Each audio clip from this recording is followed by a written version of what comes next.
Hello, welcome to another First Chapter Friday. Today I'm going to be presenting the book that started it all.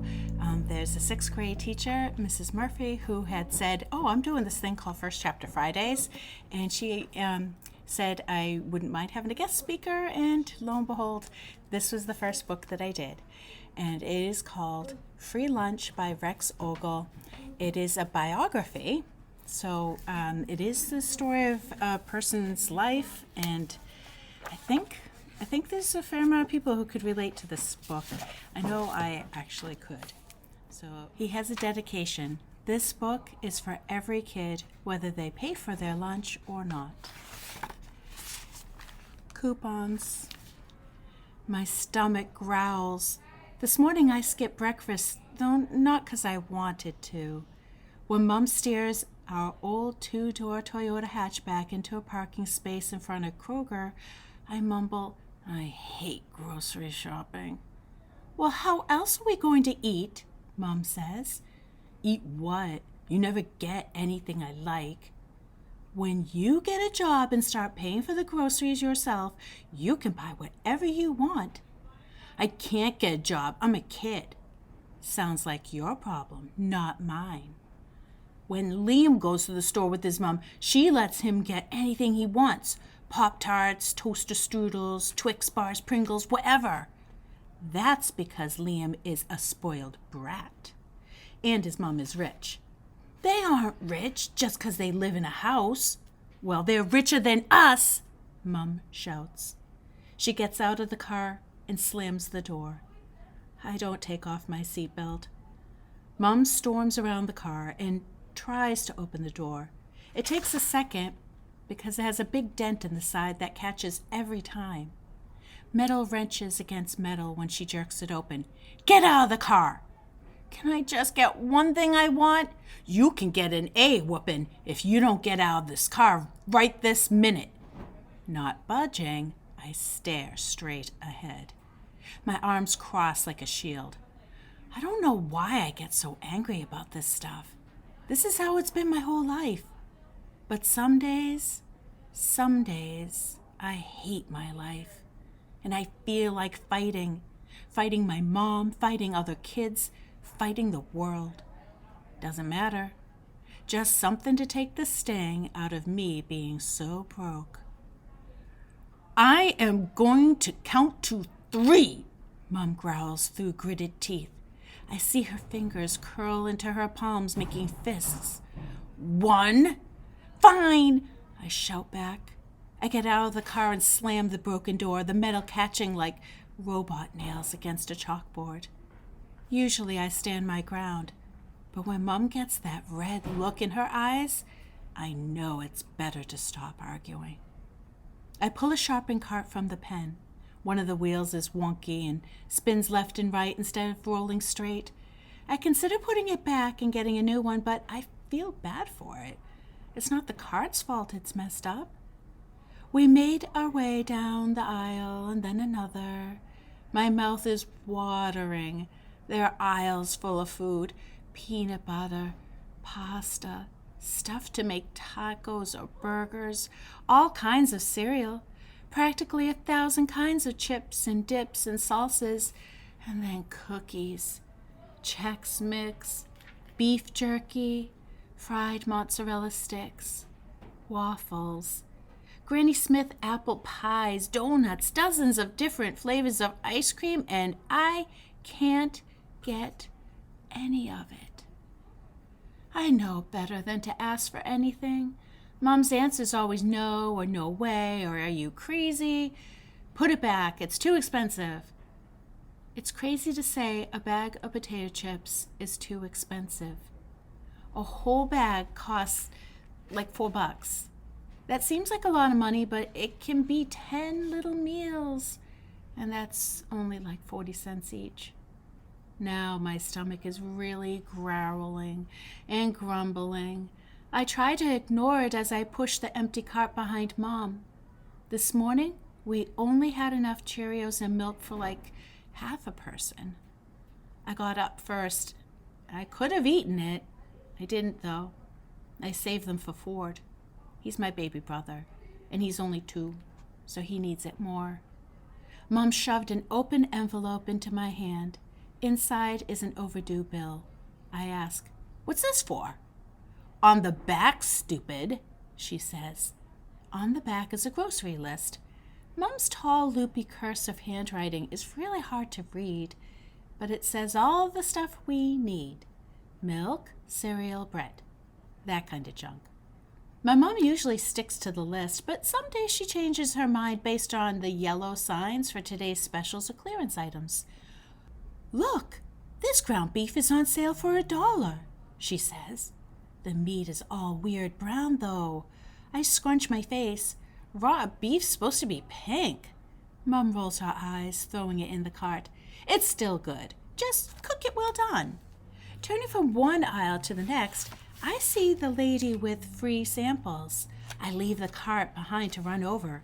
With a smile, she asks, "Would you like to try Maplewood sausage?" I grab a toothpick stabbed mini bite, dip it in the mustard, and shove the whole thing in my mouth. I savor the juicy explosion of flavor, but it's gone too soon. Before the lady can object, I take 2 more. I make sure to smile and say thank you. "Mom, free samples," I point. "It's so good. Can we buy some, please?" My mom ignores me, too busy digging through her folder of coupons. She spends all day Sunday, every Sunday, cutting coupons out of the newspaper, and then she makes sure we only go grocery shopping on Tuesdays. Tuesdays are coupon double day. "Yes," Mom says in victory, "this coupon is for $2 off. Double. That means $4 in savings. Since you're saving $4, can we get a box of macaroni and cheese?" "No." "But it's Ford's favorite." "He's a toddler. He doesn't have a favorite anything." When we round the next corner, there's another sample person. This guy has cheese and crackers, but there's no sign that says free. Trying to be polite, I ask, "Are these free?" He gives me a dirty look. "If you're gonna buy some." "Hey," my mother shouts, "I don't see a sign saying anything about buying nothing. Rex, go ahead. Have as many as you want." I feel my face redden. I'm hungry, but I don't want to be rude. I take the smallest cracker with a little square of cheese on it. I whisper, "Thank you." "Don't thank him," Mom snaps at me, glaring at him. "He thinks he's so much better than us, but he's the one selling cheese." The cheese man mutters under his breath, "Trailer trash." "We don't live in a trailer anymore," Mom shouts at him, "so there." She takes control of the cart and pushes us away. I'm relieved. For a second, I thought she was going to pick a fight. It wouldn't be the first time. My mom doesn't shy away from much, especially confrontation. As we move toward the checkout, a few minutes later, Mom is still agitated, talking to herself like a crazy person. "Looking down on us. He doesn't even know me. He doesn't know my situation. He thinks he's so much better than us. Screw him." At the register, I transfer the items from the cart onto the conveyor belt. The cashier watches me as I look at the candy racks. Cashiers always look at me like they're watching to see if I'll steal something. Like I'm guilty because my clothes are from a secondhand store. While the cashier rings up stuff, Mom pulls out her wallet. She's counting money. Except the money looks different from usual. I've never seen it before. It looks like toy money, like from the game Monopoly. It's all bright colored and it says, "Food coupon." "What's that?" I ask. "Don't worry about it," Mom snaps. She pushes me toward the end of the counter. "Don't just stand there being lazy. Bag the groceries." The cashier finishes scanning and then does the discount for the coupons. She says the total. Mom hands her the weird, fake-looking money. The cashier punches some buttons and says, "After the food stamps, you owe me $10.38. "Hey, what are food stamps?" I ask. "Don't worry about it," Mom repeats, but this time she scowls at me. Stamps are for the post office, so I wonder if my mom's going to mail our food home. But that doesn't make any sense. We drove here, so we can drive the groceries home like normal. Mom pours all the cash and change out of her wallet. She unwrinkles 8 $1 bills and then counts out 97 cents, mostly in pennies. Her hands tense. Her fingers look like talons. She says, "I'm a little short." The cashier shrugs, but really, she is all annoyed. I can see it in her face. The woman behind us with the full cart throws up her arms and goes, "What is taking so long?" The man in line next to us clears his throat. It feels like everyone is staring at us, frustrated. Mom's face is strained, a vein popping out of her forehead. Suddenly, she seems embarrassed. I feel embarrassed too. Mom snatches a loaf of bread from the top of the brown bag. She shoves it toward the cashier. "There, take that off. Happy?" Shopping's always like this, but for some reason this time's worse. Maybe because of the food stamps? Mom looks ashamed. People are staring. And then I look at our shopping list. We didn't even get halfway down. We can't afford all our groceries. Silence hangs between Mom and me. I carry the one bag to the car and put it in the back. When I get into the front seat, Mom starts crying, and I'm not sure what to say, so I don't say anything. We sit there for a long time.